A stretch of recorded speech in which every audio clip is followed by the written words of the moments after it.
Hello everybody, Chris Wright Killatia here at PAX South 2019. We're with Travis of NIS America. How are you doing today? I'm doing great. Okay, and there's a few different games we're going to talk about here at the booth. First off, let's talk about a little bit about Caligula Effect Overdose. It's actually one of the games we weren't going to talk about, since we're behind the poster, why not? So tell a little bit about it. So Caligula Effect Overdose is coming out March 12th for PS4, PS4, Nintendo Switch, and PC on Steam. It's an RPG that is sort of a follow-up to the original, the Caligula Effect that came out on Vita in 2017.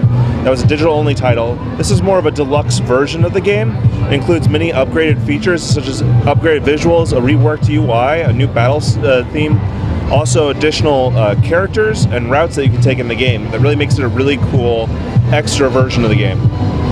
Okay, I played a little bit of the game a few days ago. It's kind of like a turn-based, but it feels like a little different than your traditional turn-based. So it's a pretty unique combat system that allows you to structure your abilities to, as up to four different characters can act all at once, to sort of combo in different abilities with different timings. So one character can knock an enemy up into the air, and you can program another character to then intercept that attack while they're vulnerable.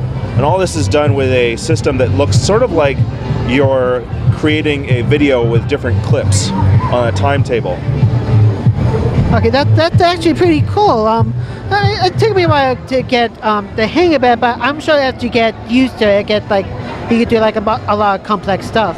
Yeah, the real objective is sort of make sure that you keep the enemy from acting, and by using a number of different abilities, each specialized to each character, you can find different ways in which to mix up your attacks, but also keep the enemy on their toes as well.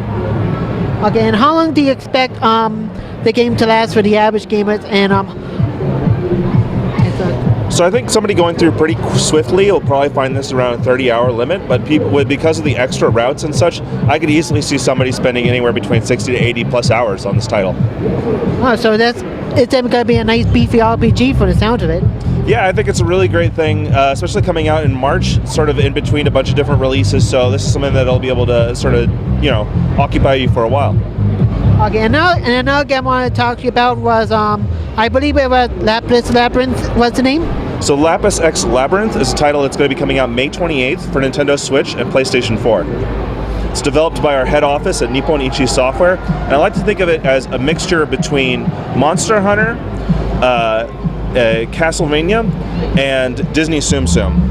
In it, you'll be controlling a tower of 4 different characters. It looks like a dongo, which is a traditional Japanese snack, for mochi on a skewer.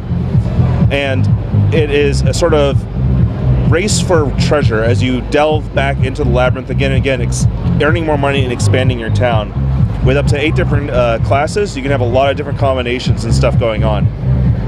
Yeah, I played this once again the other day. I did find that there were very unique different combinations between the 4 different characters and the 8 different classes. How many total combinations are there for this? Oh shoot, I have no idea what the total combination is, but you can take repeats of the same character, so if you think a 4-made party is going to be really strong, go for it. Okay, and how long do you think this is going to take for the average player to complete? This one's a little bit shorter, probably in the 25 to 30 hour range for most players going casually, but there is a lot of extra stuff that you can dive into and making sure that you have the exact optimal party every time if you want. Okay, great. Like I said, I enjoyed that game. That's probably the one I'm probably going to be picking up when it comes out. It's actually probably one of the most exciting titles we have out here at PAX South. For me, personally, it's the one I'm most excited about. Yeah, so I'm really looking forward to that game. And there was one other game I want to talk about, The Liar Princess and the Blind Prince. Yeah, so The Liar Princess and the Blind Prince is a title that'll be coming out February 12th for PS4 and Nintendo Switch. It's part of the Inside Indies development process inside of NIS Software. At our headquarters, once per year, anybody who wants to is allowed to pitch inside the company. And then from the entire company, they choose one project to make into a game. And the winner of that process becomes the director. So this is a first-time director who was previously a web developer on her first game.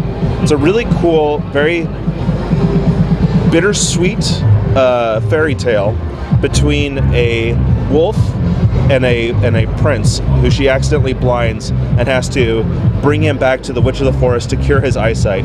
But because she can't interact with him in her wolf form, she has the witch turn her into a princess who then has to escort him all the way there. And it's really about the adventure that they have together and the memories that they create.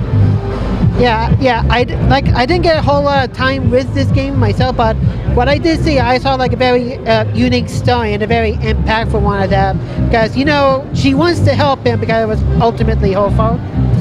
Yeah, and so it's a story of redemption and kind of overcoming the differences between people. And I think a lot of people will see an emotional core that resonates no matter who you are.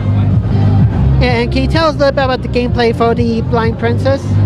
So it's primarily an adventure game with a puzzle twist. So while you're in the wolf, you can unleash devastating attacks against enemies, but oftentimes what'll prevent you from going are clever little traps and tricks that will require an even balance between the capabilities of the wolf and the prince to get through them. Okay, that's pretty cool. So you're saying that the prince is also the part of the gameplay as well? Yeah, he starts out as sort of a very vulnerable figure. Obviously, you can pull him along and he'll jump with you, but he can't really do a lot at the very beginning. Later on, you'll develop simple skills and abilities that only the prince can do that the wolf cannot, and so he'll be pivotal in solving puzzles later on. Cool, and how long can the average player expect to complete the game? I think that this one is a little bit on the shorter side. We have a price that sort of matches that as well. And I think that if you are going for a complete like a 100% completion with all collectibles, this will run you a little bit under 10 hours. Okay, well, I'd like to thank you for your time, Travis. Thank you very much. I have enjoyed the games that I have played, and I'm looking forward to them in the future. Thank you so much for coming back or coming and trying them at PAX South. We hope everybody is really excited for them. Well, I know I am. And thank you very much for watching, and keep here for more PAX South coverage.